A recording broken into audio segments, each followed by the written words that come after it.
بہت تشویش کی بات ہے ہمارے لیے کہ اس سال پورے ملک میں 41 کیس آئے جن میں سے 12 سندھ میں بھی ہیں، اور یہ سندھ کے شکارپور، کراچی، حیدرآباد، جیکب آباد، سجاول، سانگڑ اور میرپور خاص ضلعوں میں ہے۔ اس وجہ سے خاص طور پہ اس پولیو کیمپین پہ ہم نے ایک ٹارگٹ رکھا ہے، 1,06,00,000 بچے ہم نے ان کو پولیو کے قطرے پلانے ہر ڈسٹرکٹ میں۔ خاص طور پہ ڈپٹی کمشنرز کو ڈیوٹی لگائی، اور میں نے یہ بھی کہا ہے کہ جی جو ڈپٹی کمشنر اپنا ٹارگٹ پورا نہیں کرے گا he will have to face consequences۔ 80,000 سے زیادہ فرنٹ لائن پولیو ورکرز اس مہم میں شامل ہیں۔ اس کے ساتھ ساتھ ہماری پولیس ان کو سیکیورٹی دے رہی ہے، اور خاص طور پہ جو سامنے بچے بیٹھے ہیں ہمارے پولیو ایمبیسڈرز، یہ بھی ہر جگہ پہ لوگوں کو یہ تلقین دے رہے ہیں کہ جی آپ پولیو کے قطرے پلائیں تاکہ اس موذی مرض سے پاکستان کو چھٹکارا حاصل ہو۔ میں خاص طور پہ والدین کو جو بھی بچوں کی نگہداشت کرتے ہیں ان سے التجا کروں گا کہ وہ پولیو کے قطرے بچوں کو ضرور پلائیں۔ اس کے ساتھ ساتھ ہم جو ہماری ایمیونائزیشن پروگرام ہے اس کو وقتاً فوقتاً جاری رکھتے ہیں۔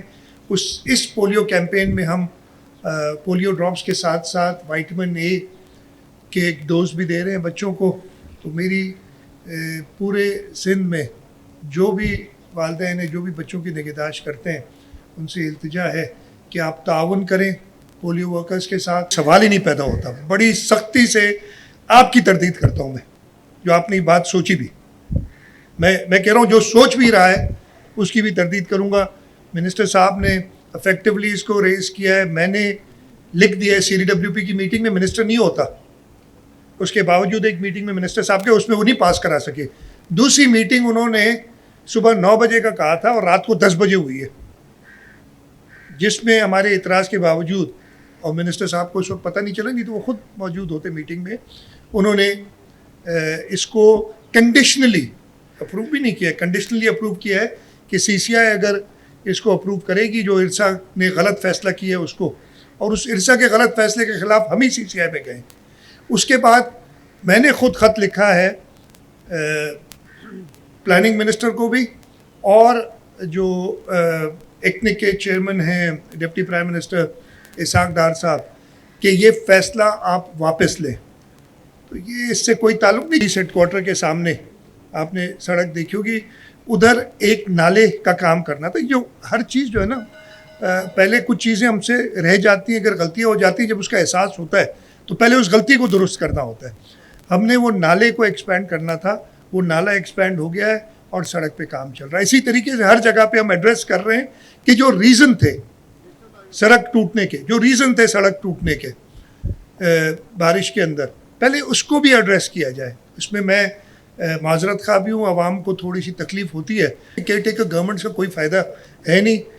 آپ کو جو ادارے اتنے مضبوط کرنے چاہیے، اور پوری دنیا میں کہیں پہ بھی اب تو یہ ختم کر دیا ہے، لیکن وہ گیپس پڑ جاتے ہیں، اس لیے کیئر ٹیکرز کو خود آئین اور قانون کے تحت ایک سرٹن ریسٹرکشنز ہوتی ہیں ان کے اوپر، اور اس دفعہ وہ کیئر ٹیکر کے ٹائم بھی لمبا ہو گیا، اس لیے وہ ایشوز آپ بالکل درست فرما رہی ہیں، یہ ایشو آئے ہیں اور اس پہ ہماری نظر ہے کہ ڈپتھیریا یا باقی جو ویکسینیشن پروگرام ہے ہمارا اس کو پورا کریں۔ 27ویں آدمی ترمیم کے بارے میں مجھے ابھی علم نہیں ہے کہ اگر ہے کہ نہیں ہے، مجھے بالکل علم نہیں ہے، میں تو میڈیا سے سنا ہے، اور کیا اگر ہے، پہلی بات تو مجھے یہ بھی نہیں پتا کہ اس کا کوئی پلان ہے کہ نہیں ہے، اور اگر ہے تو اس کے کیا خد و خال ہے مجھے نہیں پتا۔ لیکن یہ آپ بالکل اطمینان رکھیں کہ پاکستان پیپلز پارٹی یہ جو 26ویں آئینی ترمیم میں بتائیں خرابی کیا ہے جس کو ہم نے سپورٹ کیا، آپ کو نظر نہیں آئے گی، ٹھیک ہے جی۔